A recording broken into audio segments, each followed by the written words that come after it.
Pernahkah Anda merenung gimana ya sebuah wahyu bisa jadi panduan hidup yang begitu nyata? Ini bisa membuka cara pandang baru dalam hidup Anda loh. Kami Adi dan Dwi, dan ini perjalanan Anda bersama podcast 8-Bit, informasi berguna. Selamat datang di episode pertama perjalanan kita mengkaji kitab Allah. Ya, kita coba selangkah demi selangkah pakai bahasa yang santai dan renungan dari hati. Betul. Jangan lupa subscribe channel YouTube kami dan nyalakan loncengnya ya, biar nggak ketinggalan episode baru. Oke, kita akan bahas Al-Quran surah per surah. Ada penjelasan spiritualnya, contoh kehidupan sehari-hari, dan refleksi. Biar kita bisa merasakan maknanya gitu. Sip. Hari ini kita mulai dengan surah yang luar biasa. Surah Al-Isra, surah ke-17. Iya, surah ini turun di Mekah di tahun-tahun terakhir sebelum Nabi Hijrah. Masa yang cukup genting ya. Dikenal juga sebagai surah Bani Israel kan? Betul sekali. Dan ada riwayat dari Aisyah RA, katanya Nabi Muhammad SAW sering baca surah ini tiap malam pas sholat. Wow. Nah, ayat pertamanya langsung ikonik ya, tentang Isra Miraj. Iya, perjalanan malam dari Masjidil Haram di Mekah ke Masjidil Aqsa di Yerusalem. Itu kan bukan sekedar jalan-jalan malam biasa ya. Ada makna apa sih di baliknya buat kita? Tepat, bukan sekedar perjalanan fisik, tujuannya jelas banget di ayat itu agar kami perlihatkan kepadanya sebagian dari tanda-tanda kebesaran kami. Oh, jadi semacam pembuktian atau penegasan gitu ya? Bisa dibilang begitu, menghubungkan risalah Nabi Muhammad SAW dengan nabi-nabi sebelumnya. Kan jejak mereka banyak di sekitar Masjidil Aqsa. Sekaligus ngingetin Allah itu maha mendengar, maha melihat. Nggak ada yang luput. Oke. Nah, setelah ayat pertama yang agung itu, ayat 2-8 fokusnya ke Bani Israel. Ada pelajaran apa di situ? Intinya sih tentang konsekuensi dari pilihan. Allah kasih mereka kitab, Taurat, sebagai petunjuk.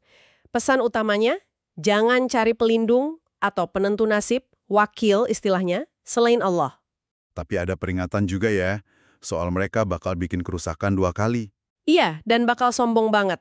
Diramalkan hukuman pertama datang, terus hukuman kedua. Ini siklus sebenarnya. Siklus yang dijelasin di ayat 7 ya. Kalau berbuat baik, ya untungnya buat diri sendiri. Kalau jahat, Ya, ruginya juga buat diri sendiri. Prinsip sebab akibat yang universal ini. tapi selalu ada pintu harapan kan di ayat 8. Kalau tobat, rahmat Allah terbuka. Selalu. Tapi kalau balik lagi berbuat dosa, ya siap-siap ada konsekuensi lagi. Pelajaran sejarah ini penting banget, makanya butuh petunjuk yang jelas. Nah, ini nyambung ke ayat 9 dan 10 ya, yang bilang kalau Al-Quran ini nunjukin jalan yang paling lurus, aqwam. Tepat sekali. Ini bukan cuma daftar do and don'ts, tapi bangunan moral yang kokoh. Coba kita lihat beberapa pilarnya. Fondasinya jelas banget di ayat 22, jangan menyekutukan Allah. Lalu, penekanan luar biasa soal orang tua di ayat 23-24. Iya, itu detil banget ya. Nggak boleh bilang ah atau harus ngomong yang mulia, rendah hati karena sayang, terus doain mereka. Menunjukkan betapa pentingnya hubungan sama Allah dan sama keluarga inti ya. Banget. Terus cakupannya meluas ke masyarakat. Ada soal hak kerabat, orang miskin, musafir di ayat 26. Terus ada larangan keras soal boros, tabzir ya namanya, ayat 26-27. Iya, boros untuk hal yang nggak benar atau sia-sia. Sampai dibilang pemboros itu saudaranya setan. Ngeri ya? Ada juga soal keseimbangan belanja di ayat 29. Jangan pelit, tapi jangan boros juga. Biar nggak tercela atau menyesal nantinya. Terus yang kuat banget, larangan bunuh anak karena takut miskin di ayat 31. Jaminan rezeki dari Allah. Prinsip keadilan juga banyak ya. Jangan dekati zina, ayat 32. Jangan bunuh jiwa tanpa hak, ayat 33. Lindungi harta anak yatim, ayat 34. Tepati janji, ayat 34. Sempurnakan takaran dan timbangan, ayat 35. Ini semua kan bikin masyarakat jadi teratur dan saling percaya. Dan ini nih, ayat 36, relevan banget sekarang. Jangan ikuti sesuatu tanpa ilmu. Iya, pendengaran, penglihatan, hati, semua diminta tanggung jawab. Hati-hati sama informasi hoax atau ikut-ikutan nggak jelas. Dengan larangan sombong pas jalan di bumi, ayat 37. Semua yang buruk ini, dari syirik sampai sombong, dibenci Allah, ayat 38. Dan ini semua adalah bagian dari hikmah yang diwahyukan. ayat 39. Jadi, etika ini ya wujud nyata iman di jalan yang lurus tadi.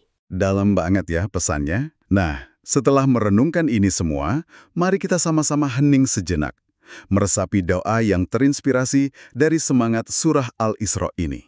Ia Maha Pengampun, Maha Penyayang, kami berpaling kepadamu, memohon ampunan yang hanya dapat diberikan oleh rahmat-Mu yang tak terbatas.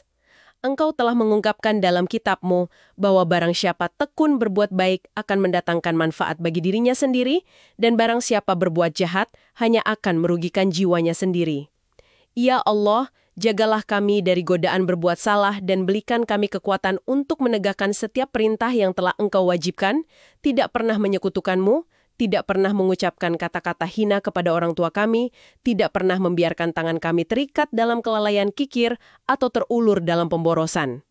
Tanamkan dalam diri kami keseimbangan kesederhanaan yang Engkau puji, sehingga sedekah kami mengalir bebas demi keriduan-Mu, dan disiplin kami menahan kami dari setiap kebodohan. Berikan kami kerendahan hati burung yang menurunkan sayapnya dengan lembut kepada anak-anaknya, sehingga kami dapat memperlakukan orang tua kami dengan hormat dan kasih sayang, mengingat hari ketika mereka merawat kami yang tak berdaya dan kecil.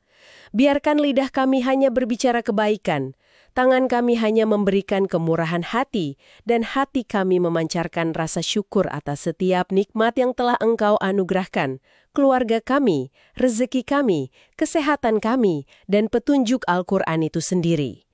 Ya Tuhan siang dan malam, Engkau telah menetapkan irama solat sebagai sarana mendekatkan diri kepadamu. Jadikan hati kami bersinar dengan zikir fajar, ruh kami melambung dalam keheningan malam, dan hidup kami terjalin dalam permadani zikir-Mu. Ampuni kekurangan kami, tutupi kesalahan kami, dan berikan kami keteguhan hati untuk berdiri teguh melawan dua kejahatan besar, yaitu kesombongan dan keputusasaan. Karena Engkau telah menyatakan bahwa neraka akan menutup bagi mereka yang mengingkari kebenaran, namun rahmat-Mu melampaui murka-Mu bagi mereka yang kembali kepadamu dalam pertobatan. Siramilah kami dengan ampunan-Mu, agar kami dapat bangkit kembali setiap hari, disucikan dan diperbarui untuk berjalan di jalan kebenaran sampai nafas terakhir kami. Amin. Semoga perenungan singkat kita ini bisa jadi percikan cahaya ya buat Anda semua yang mendengarkan. Anda bisa baca ringkasan surah dan ide utamanya di deskripsi episode ini ya. Mungkin satu hal yang bisa Anda bawa pulang untuk direnungkan. Kalau surah ini begitu menekankan tanggung jawab pribadi atas tindakan dan pengetahuan kita, terutama di ayat 7 dan 36 tadi. Menarik. Gimana ya cara kita bisa lebih sadar sama jejak digital yang kita tinggalkan? Apakah jejak itu membangun atau malah merusak? Buat diri sendiri dan buat orang lain. Pertanyaan bagus itu untuk direnungkan. Semoga ini jadi awal kebaikan buat kita semua. Mari kita mulai perjalanan ini dengan surah yang penuh berkah ini.